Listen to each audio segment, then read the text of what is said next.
आपको सुनने में बड़ा ही आश्चर्यचकित होगा कि काजल निषाद जो है गोरखपुर सीट से हारी हुई प्रत्याशी किस प्रकार जीत गई। हम आपको बताना चाहेंगे अभी अभी की बड़ी खबर, नगर निकाय चुनाव में जो है गोरखपुर बाबा के गढ़ में काजल निषाद किस प्रकार जीत गई। यह जीतने का कारण उनके मुंह से खुद सुनिए कि काजल निषाद जो है किस प्रकार गोरखपुर से जो नगर निकाय चुनाव है उस सीट पर किस प्रकार जीत गई हैं, और यह उनकी जीत कहां तक सत्य है कहां तक असत्य है, यह आप जरूर देखें, पूरा वीडियो देखें, आपको पूरी जानकारी मिलेगी कि किस प्रकार काजल निषाद जो है गोरखपुर सीट को जीत चुकी हैं और उनके साथ क्या हुआ है, किस प्रकार जो है वह चुनाव को हराया गया है, यह भी वह स्वयं बोल रही हैं। तो इससे यह पता चल रहा है कि प्रदेश में और कहां पे किस प्रकार से जो है चुनाव में हुआ है हेर फेर। तो फिर कैसे जनता ने इनको आशीर्वाद दिया। मैंने कहा कोई बात नहीं, लेकिन एक पॉइंट में मैं देख रही हूँ कि जब 3.5 लाख ही वोट पड़ा है तो कैसे अचानक 5 लाख वोट हो जाएगा, कैसे 4.5 लाख हो जाएगा। तुरंत बता दिया कि कुल क्या जानकारी दी गई थी। 3.5 लाख वोट ही पड़ा है, 3,62,000 वोट पड़ा है, ठीक है। तब तुरंत पूरा जब हम लोग योग निकाल रहे हैं सबका कितना वोट पड़ा है कितना वोट पड़ा है, तो तुरंत 5 लाख 5.5 लाख 4.5 लाख अनाउंस कर दिए। कैसे? इतना सेंसिटिव चुनाव है, इतनी मेहनत की है। तो आपने जब विरोध किया फिर प्रशासन ने क्या कहा? तो वो तुरंत कहने लगे कि जब हमारे नगीना भैया वो सब पूछने लगे कि भैया ये क्या हो गया, ऐसे कैसे आप बढ़त बता रहे हैं, पहले 28,000 था सीधा 61,000 कैसे हो गया। तो अरे आप लोग जाइए यहाँ से, बाद में बात करिएगा, जाइए, आप लोग को पूछने का हक नहीं है, चलिए हटिए यहाँ से, कौन होते हो पूछने वाले, जो हो गया अनाउंस हो गया। तो बताइए ये मुख्यमंत्री के गढ़ में अभी आप लोग बैठे थे, अभी हमारी मांग ये है कि रिकाउंटिंग करवाई जाए, दोबारा चुनाव करवाया जाए महापौर का, ज़्यादा समय नहीं लगेगा, पारदर्शिता हो जाएगी, जो वोट पड़ा है फिर से वही वोट पड़ेगा ना कंप्यूटर में। अगर तो पारदर्शिता क्या मिला? अभी कह रहे लिखित में दीजिए, फिर हम सोचेंगे, तो हम लिखित में दे रहे हैं, सोचे बैठ के अगला कदम क्या है।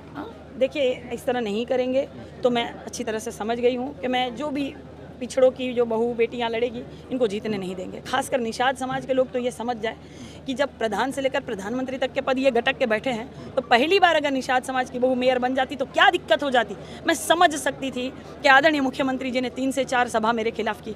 मैं समझ सकती थी कि किस तरह से BLO की पर्ची और पीठासीन अधिकारियों की जो लिस्ट थी वो बदली जा रही थी। मैं समझ सकती थी कि किस तरह से DM अधिकारी जी ने पूरा लाइन लिख के बता दिया था कि ये लोग वोट नहीं डालेंगे, ये लोग वोट नहीं डालेंगे, ये लोग वोट नहीं डालेंगे। मैं समझ सकती थी कि कैसे मृत्यु लोगों के नाम आ जाते थे और जीवितों को वोट नहीं देने जा रहा था। मैं समझ सकती थी कि इस बूथ से उस बूथ में ट्रांसफर किया जा रहा था, लोगों को दौड़ाया जा रहा था, परेशान किया जा रहा था। मैं समझ सकती थी कि परिवारों का वोट गायब था। मैं समझ सकती थी कि जितने भी तुर्कमानपुर के या सूरजकुंड के जो इलाके हैं पूरे के पूरे जो वोट गायब हो गए थे, लोग 150, 200, 2,500, 3,000 लोग वापस जा रहे हैं। मैं समझ सकती थी कि किस तरह से इन्होंने 20, 25,000, 35,000 का घपला करके वोट नहीं डालने दिया। मैं समझ सकती थी। वहीं इनका जो था वो धांधली शुरू हो गया था, क्योंकि काजल निषाद लगातार चली थी।